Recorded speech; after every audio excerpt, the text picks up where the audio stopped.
안녕하세요. 반갑습니다. 락항 7번째 시간 들어가도록 하겠습니다. 지난 시간에 이제 6번째 영상 마지막 부분에서 이제 친구였던 레비스트로스의 어떤 그런 대수적인 접근, 수학적 접근에 이제 신경증도 활용할 수 있을 거라는 락항의 생각이 있죠. 그런 생각들을 통해서 이제 인류학의 당시에 40에서 50년대부터 천천히 도입되고 있었던 어떤 그런 수학적 방법들과 이제 융합되면서 락항은 신경증이 이제 수학과 동일한 방식으로 어떻게 신경증이 수학과 동일한 방식일 수가 있을까? 바로 특별한 주의를 기울이는 거예요. 어디에 특별한 주의를 기울여? 바로 어떤 성질에.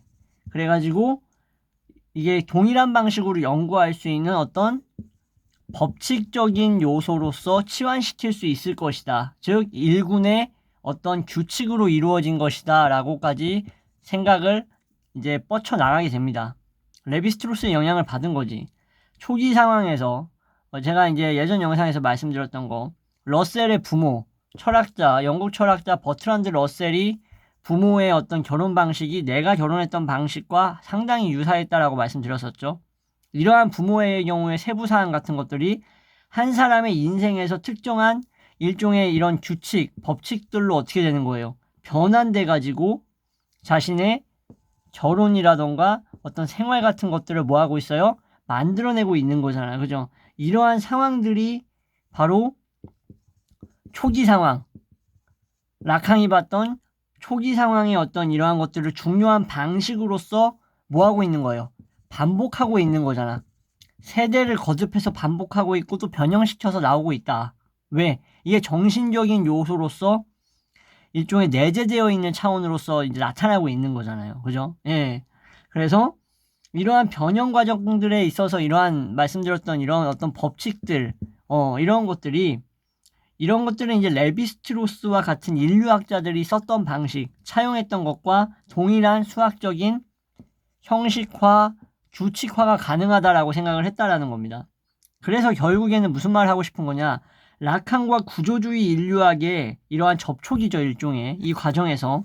그래서 여기서 락항이 그 유명한 프로이트가 얘기했죠. 꿈의 해석에서 뭘 얘기했죠? 오이디푸스 컴플렉스 얘기했죠. 그 유명한 오이디푸스 컴플렉스에 대한 고전적인 프로이트의 오이디푸스 컴플렉스를 해석했던 수많은 학자들이 가졌던 견해, 그런 것들에 대한 일종의 수정을 낳게 되었습니다.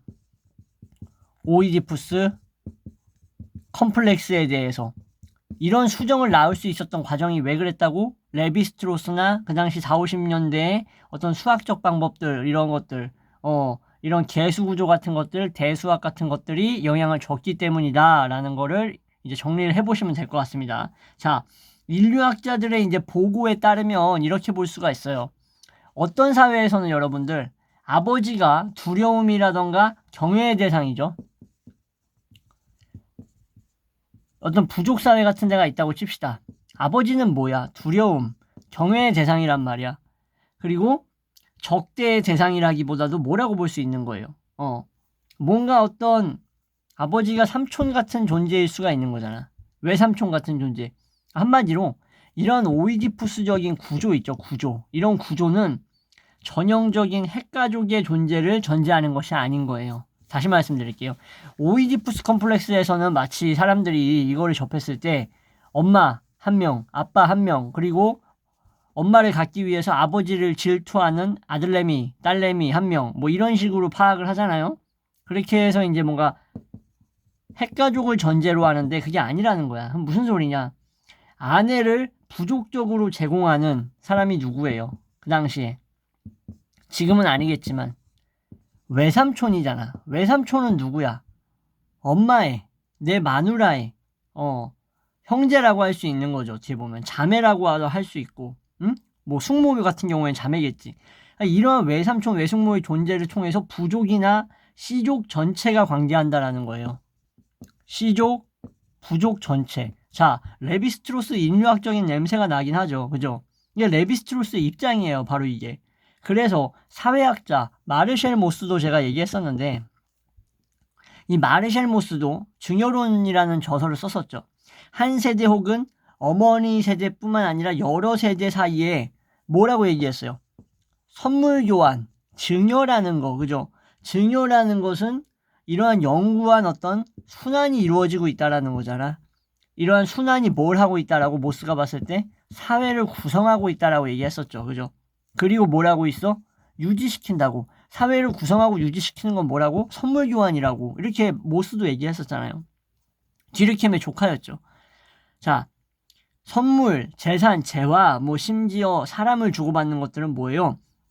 여기서 제가 하고 싶은 말은 상징적으로 조직화하는 것이라는 게 핵심인 겁니다. 이게 되게 금방금방 지워야 되네. 카메라를 바꿨더니. 뭐라고요? 다시 한번 말씀드리면 증여하고 선물을 주고받는 게 뭐라고? 상징적 조직화라고. 상징적 조직화. 뭘 구성하고 있다고요? 사회를 조직하고 있다고. 무엇을 주냐가 문제가 아니야. 무엇을 주냐가 문제가 아니라 뭐가 문제예요? 준다는 사실이 문제인 겁니다. 무엇을 주는지 그 내용보다도 준다라는 그 행위 자체가 의미가 있는 거라고. 상징적 행위이기 때문이에요. 이러한 이론에서 결혼이라는 것은 그래서 뭐예요? 공동체, 부족 간의 관계에 대한 측면이 크겠죠. 돈독하게 하는 거 아니에요. 돈독함. 돈독함을 만들고 굳건하게 하고 결혼의 당사자들을 어떻게 하는 거예요? 좀 더 큰 상징 체계 속으로 뭐 하고 있는 거예요? 편입시키고 있는 거잖아.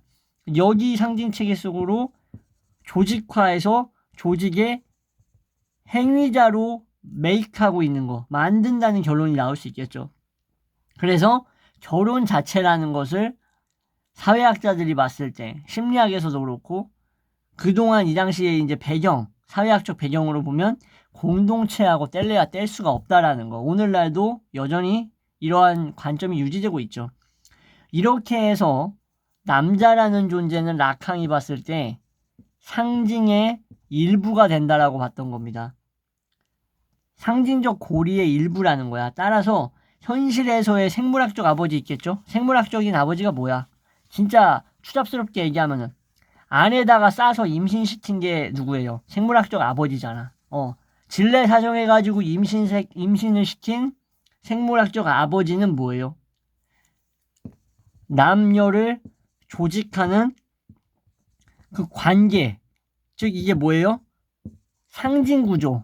상징구조에서의 부성하고 관계가 없다라는 겁니다. 구별된다라는 거예요. 구별된다라는 거. 이게 되게 중요한 부분이에요. 보통 생물학적인 아버지하고 이 사회에서 이 조직화된 남녀 관계 속에서 어떤 공동체에서 부성으로서 이것으로서의 아버지하고는 구별될 수밖에 없다라는 거고, 그래서 라캉은 부성 속에는 뭐가 있다고? 상징적인 측면이 반드시 존재한다라고 봤고, 이러한 부성의 작용이 뭐라고 얘기했어요? 바로 아버지의 이름이라고 불렀습니다. 아버지의 이름이라고 불렀어. 이게 그냥 하나의 그냥 단어로서 부른 거야. 이게 뭐라고요? 공동체 안에서 존재하고 있는 생물학적인 아버지와 다른 상징 구조를 갖고 있는 상징적인 남성, 여성의 자궁에다가 질에다가 질사를 한 남성이 아니라 뭐라고? 생물학적인 이런 남성이 아니라 상징화된 체계 안에서 공동체 안에서의 아버지라고 부성. 이것이 아버지의 이름이라고 명명했다. 그래서 이것은 현실의 인간이 아니고 상징적인 기능을 뜻하는 거겠죠. 당연히. 이렇게 아버지의 이름이라는 것을 그러면 좀 더 깊이 들어가면 아버지의 이름은 뭐겠어요? 진짜 이름이 아니겠죠, 여러분들. 그죠? 엄청난 상징성을 지니고 있는 거야. 아버지 이름은 부성의 상징적인 측면인 거야. 그거를 명시하기 위한 용어인 거죠. 근대 세계에서 마치 뭐로 축소돼 버렸어요, 아버지의 역할이. 그냥 정자 덩어리로 그냥 축소되어 버린 아버지의 역할이 부성의 현실이 이렇게 하찮아져 버렸잖아. 오늘날의 아버지 뭐야? 오늘날의 아버지 ATM이잖아. 얼마나 비참해. 내가 어릴 때만 해도 아버지는 ATM이 아니었어. 근데 만약에 지금 결혼하는 남자들 같은 경우에는 뭐 대부분 이거 신세지. 그러니까는 결혼 안 하려고 그러는 거잖아. 아무튼 간에 자, 이상한 데로 또 빠지려고 그랬어. 부성에 축소돼 버린 현실, 정자로서 축소되어 버린, 이게 상징적인 겁니다. 비유적인 거예요. 왜 정자가 나오냐 이렇게 생각하시면 안 돼. 비유적으로 정자로 축소가 되어 버렸던 이 부성의 현실, 이러한 것과는 뭐 하고 있는 거예요? 대립을 하고 있는 거지. 뭐가? 부성의 상징적인 측면이. 자, 오늘날에는 여자가 여러분들 남성하고 그 시험관 같은 거 해가지고 성관계 하지 않고도 임신할 수 있는 거 아시죠? 예, 여러 가지 뭐 이런 거는 뭐 이거 전문가들이 더 많이 알겠지. 산부인과 의사라던가. 아무튼 이러한 사실들, 인공수정이라 그러죠. 인공수정. 이런 것들이 가능하다라는 게 뭘 의미하는 거예요? 부성이 가지고 있는 현실적인 기능하고 상징적인 기능하고 뭐 하고 있는 거예요? 일치할 수가 없다라는 거지. 이게 일치가 안 된다라는 거죠. 구별해야 된다라는 것을 잘 보여주는 예시라고 할 수 있겠죠. 그래서 락항은 이 오이디푸스 컴플렉스의 결과 아이는 뭐가 된다? 상징회로 안에 편입되고 있는 거예요. 상징회로. 상징회로라는 것은 무슨 상징회로야? 남녀가 가족을 이루면서 구성을 한 그 상징회로 안에 편입되고 있는 거죠. 아이가 오이디푸스 컴플렉스라는 증상을 통해서, 그죠? 신드롬이죠, 사실상. 어머니와의 직접적인 관계에서 벗어날 수 있는 거야. 자, 이게 무슨 말인지 좀 더 자세하게 설명하겠습니다. 여러분들 오이디푸스 컴플렉스가 보통 이렇게 알고 있잖아. 어머니를 여성으로 느껴가지고 아버지를 경쟁자로서 여긴다. 그렇지만 아버지는 뭐한 존재야?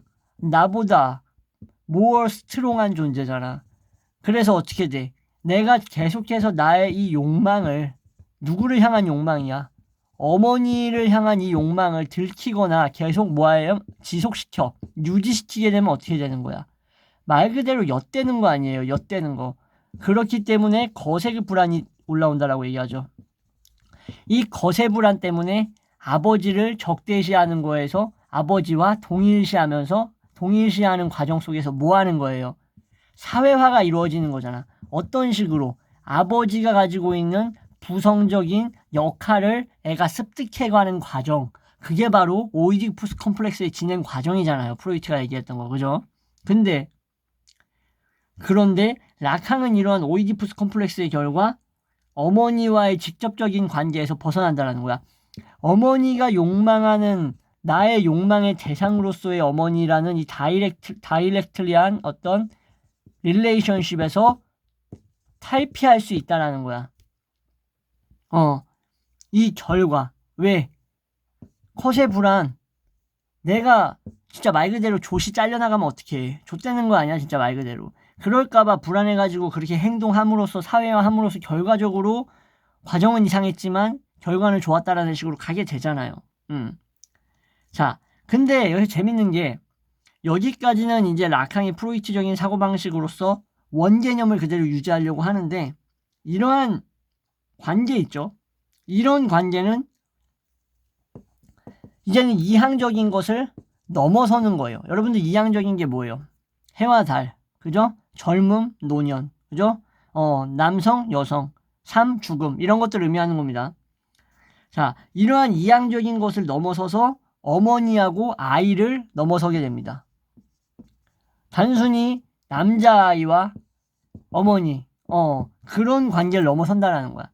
여자아이와 아버지, 이런 뭐 엘렉트라 컴플렉스라고 부르는데, 이런 차원을 넘어서게 된다는 거야. 그러니까 여기에서는 세 가지 항이 존재하게 되겠죠. 세 가지 항이.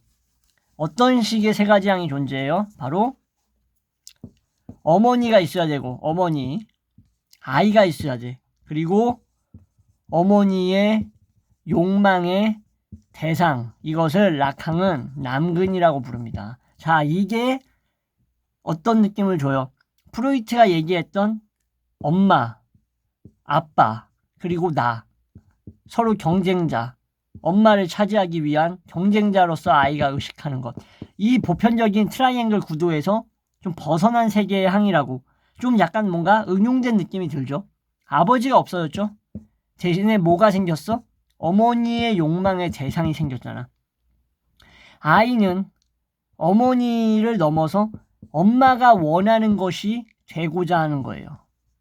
자, 이게 진짜 중요한 거라서 제가 이거가 락항에게 있어서 이 오이디푸스 컴플렉스 해석에 있어서 상당히 중요하기 때문에 이 부분에 있어서는 제가 이제 다음 영상에서 좀 더 자세하게 말씀을 드릴게요. 내용이 좀 어려우실 수 있는데 감안하셔야 됩니다. 쉽게 말하려고 그냥 쉽고 단순하려고 이거 시작한 거 아니에요. 예, 아무튼 시청해 주셔서 감사합니다.